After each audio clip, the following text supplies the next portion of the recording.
வணக்கம் தோழிகளே, இன்னைக்கு நம்ம டயட் ரெசிபியில் எக் வச்சு ஒரு பேன் கேக் எப்படி பண்ணுறதுன்னு பார்க்க போகிறோம். சில பேர் டயட் இருக்கும்போது சாதம் எடுத்துக்க மாட்டாங்க, ஆனால் கோதுமை முட்டை எடுத்துக்குவாங்க.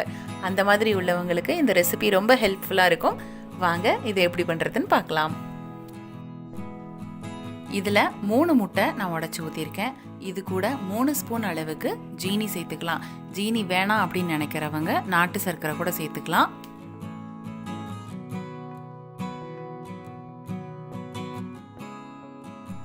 இது கூட ஒரு 2 டீஸ்பூன் அளவுக்கு தேன் சேர்த்துக்கலாம்.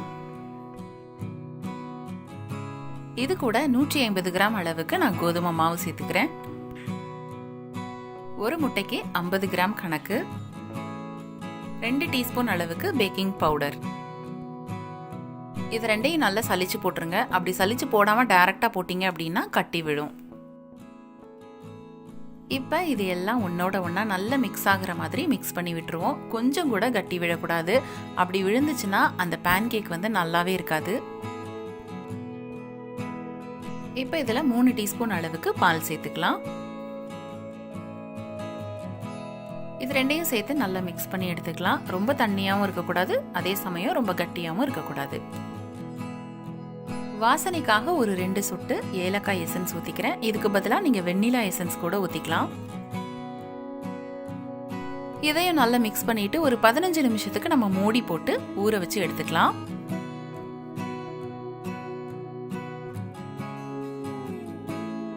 பதினஞ்சு நிமிஷம் ஆகிருச்சு. பேன்ல கொஞ்சமா நெய் ஊற்றிக்கோங்க. இந்த பேன் கேக் செய்யும் போது நம்ம நெய்யோ எண்ணெயோ ஊற்ற போகிறது கிடையாது. அதனால ஃபர்ஸ்டே இந்த மாதிரி நெய் ஊற்றி ஸ்ப்ரெட் பண்ணி விட்டுருங்க. சின்ன கரண்டியில் மாவு எடுத்து இதை ஊற்றிக்கலாம். 30 செகண்ட் மட்டும்தான் இதை வேக வைக்கணும், அதுவும் குறைவான தீயில வச்சு. இப்போ பாருங்க, மேலே அந்த வெந்திருக்கிறது தெரியும். இப்போ திருப்பி போட்டுக்கலாம்.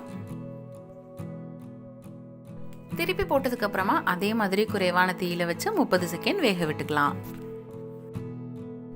நல்ல வெந்திருக்கும். இப்போ நம்ம இதை எடுத்துக்கலாம். சூப்பரான எக் வீட் பேன் கேக் ரெடி. எப்பயுமே சப்பாத்தி, கோதுமை தோசை, அவிச்ச முட்டை இப்படின்னு சாப்பிட்றவங்களுக்கு இது கொஞ்சம் டிஃப்ரெண்டான ஒரு பிரேக்ஃபாஸ்டாக இருக்கும். கண்டிப்பாக நீங்களும் இதை ட்ரை பண்ணி பாருங்க. மீண்டும் அடுத்த ஒரு நல்ல டயட் ரெசிபியில் நான் உங்களை சந்திக்கிறேன். தேங்க்யூ. வெயிட் லாஸ்க்கு paleo diet, water diet, intermediate ஃபாஸ்டிங்னு நிறைய ட்ரை பண்ணி ரொம்பவே டயர்டா வெக்ஸ் ஆயிட்டீங்களா? அப்ப இந்த வீடியோ உங்களுக்கானது தான். PCOD, PCOS, thyroid, digestion problem, kidney stone issues, முட்டு வலி, முதுகுவலின்னு பல பிரச்சனைகளை வச்சுக்கிட்டு எப்படி வெயிட் லாஸ் பண்ண, எப்படி இந்த பிரச்சனைகள்ல இருந்து வெளியில வர அப்படின்னு தெரியாம இருக்கீங்களா? வேற வழி இல்லைங்க, வெயிட் லாஸ் பண்ணியே ஆகணும் அப்படின்னு நீங்க உறுதியா இருந்தீங்க அப்படின்னா டிஸ்கிரிப்ஷன்ல லிங்க் இருக்கு, அதை கிளிக் பண்ணி ஃப்ரீயா ரிஜிஸ்டர் பண்ணிக்கோங்க.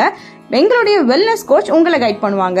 அது மட்டும் இல்ல, உங்களை ஐடியல் வெயிட்டுக்கு சீக்கிரமா ரீச் பண்ண வச்சு உங்க லைஃப் முழுக்க வெயிட் மேனேஜ்மெண்ட் பண்ணவும் சொல்லி கொடுப்பாங்க. கூடவே உங்களுக்கு இருக்கக்கூடிய ஹெல்த் இஷ்யூஸ்ல இருந்து கம்ப்ளீட்டா வெளியே வரவும் ஹெல்ப் பண்ணுவாங்க. அதுக்கு நான் சொன்ன மாதிரி டிஸ்கிரிப்ஷன்ல லிங்க் இருக்கு, அதை கிளிக் பண்ணி ரிஜிஸ்டர் பண்ணா போதும். அதே லிங்கை ஃபர்ஸ்ட் கமெண்ட்லயும் பின் பண்ணிருக்கேன், செக் பண்ணிக்கோங்க.